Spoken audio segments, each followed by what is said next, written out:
नमस्कार साथियों, स्वागत है आपका अपने YouTube चैनल RJ18 चुनावी खबर। मैं जितेंद्र कुमार आपका हार्दिक स्वागत करता हूं।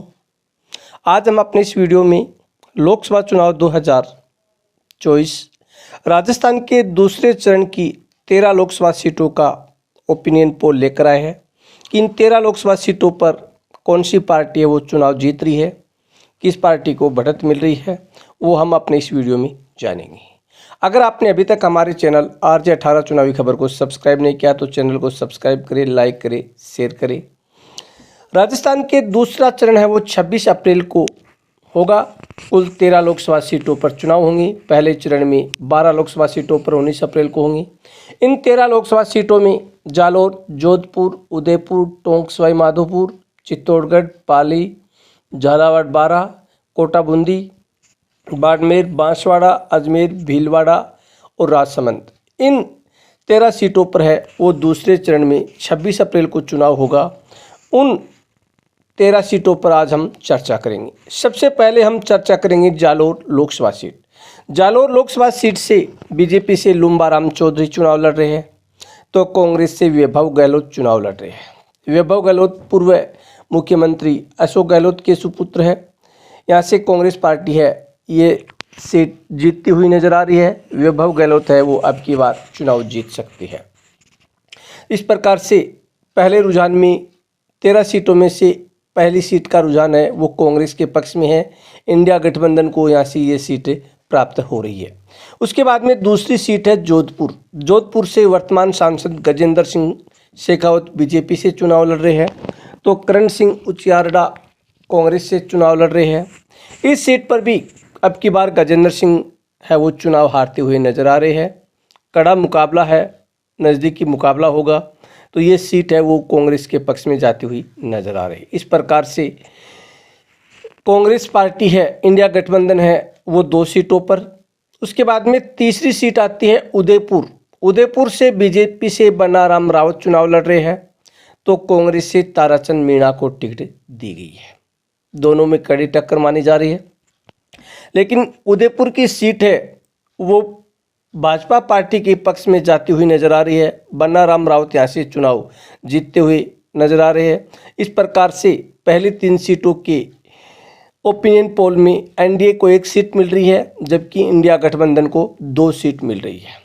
उसके बाद में चौथी सीट है टोंक सवाई माधोपुर। टोंक सवाई माधोपुर से बीजेपी से वर्तमान सांसद सुखवीर जौनपुरिया है वो चुनाव लड़ रहे हैं तो कांग्रेस से हरीश मीणा है वो चुनाव लड़ रहे हैं। माना जा रहा है इस सीट पर भी भाजपा पार्टी है वो जीतती हुई नजर आ रही है। दोनों के बीच में नज़दीकी मुकाबला माना जा रहा है। इस प्रकार से पहली 4 सीटों में इंडिया गठबंधन 2, एनडीए 2। उसके बाद में seat number 5 Chittorgarh. CP Joshi Bhajpa से चुनाव लड़ रहे हैं तो उदयलाल आंजना है वो कांग्रेस पार्टी से चुनाव लड़ रहे हैं। यहाँ पर सीपी जोशी की एक तरफा जीत दिखाई दे रही है। इस प्रकार से पहली 5 सीटों में एनडीए गठबंधन 3 सीटों पर, इंडिया गठबंधन 2 सीटों पर चुनाव जीतती हुई नजर आ रही है। उसके बाद में देखते हैं हम अगली सीट। उस सीट पर देखने से पहले अगर आपने अभी तक हमारे चैनल को सब्सक्राइब नहीं किया तो चैनल को सब्सक्राइब करें, लाइक करें, शेयर करें। पाली लोकसभा सीट। पाली लोकसभा सीट से बीजेपी से वर्तमान सांसद पीपी चौधरी चुनाव लड़ रहे हैं तो कांग्रेस से संगीता बेनीवाल एक नए चेहरे के रूप में उतारा गया है। यहाँ पर भी भाजपा पार्टी की पकड़ मजबूत मानी जा रही है। भाजपा पार्टी इस सीट को जीतती हुई नजर आ रही है। इस प्रकार पहली 6 सीटों में से 4 भाजपा, 2 इंडिया गठबंधन यानी कांग्रेस के खाते में जाती हुई नजर आ रही है। आप भी कमेंट के माध्यम से अपनी राय जरूर दें। उसके बाद में 7 नंबर सीट है झालावाड़ 12 लोकसभा सीट। झालावाड़ 12 लोकसभा सीट से दुष्यंत सिंह जो पूर्व मुख्यमंत्री वसुंधरा राजे सिंधिया के सुपुत्र है तो उसके सामने है उर्मिला जैन भाया। इन दोनों का पहले भी मुकाबला हो चुका है और प्रमोद जैन भाया की ये धर्मपत्नी है। यहाँ पर दुष्यंत सिंह की एक तरफा जीत दिखाई दे रही है तो ये सीट भी भाजपा पार्टी के खाते में जाती हुई नजर आ रही है।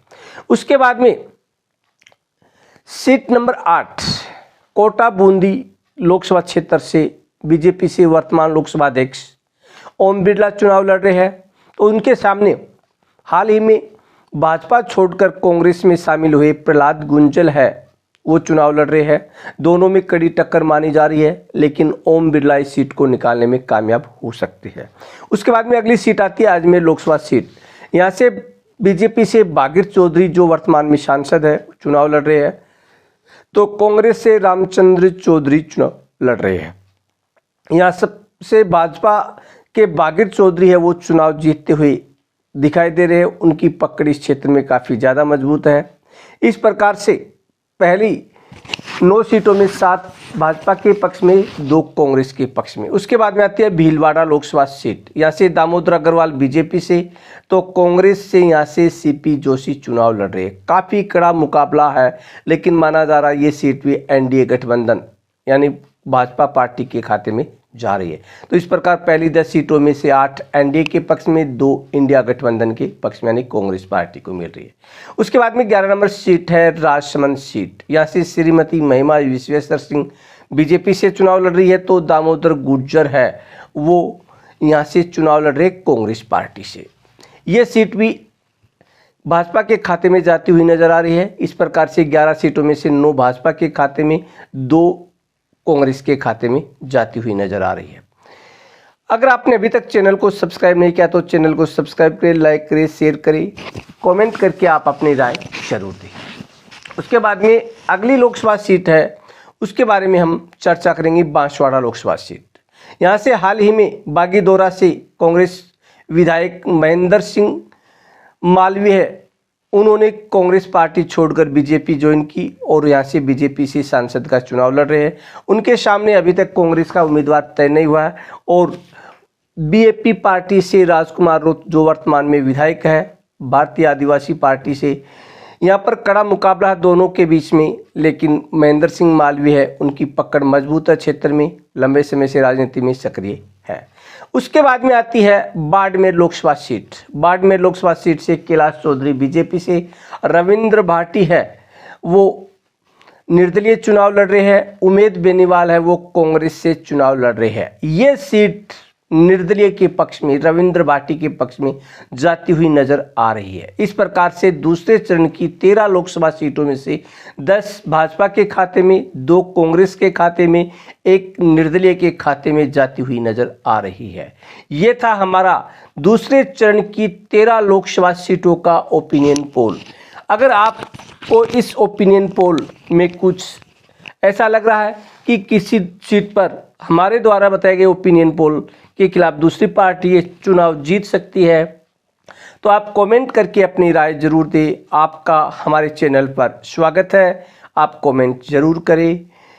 तथा अगर आपने अभी तक हमारे चैनल आरजे 18 चुनावी खबर को सब्सक्राइब नहीं किया तो चैनल को सब्सक्राइब करें, लाइक करें, शेयर करें तथा आप भी हमारे ओपिनियन पोल में हमारा सहयोग करें। आप कमेंट के माध्यम से अपने क्षेत्र की चुनावी रणनीति के बारे में हमें बता सकते हैं। इसी के साथ जय हिंद।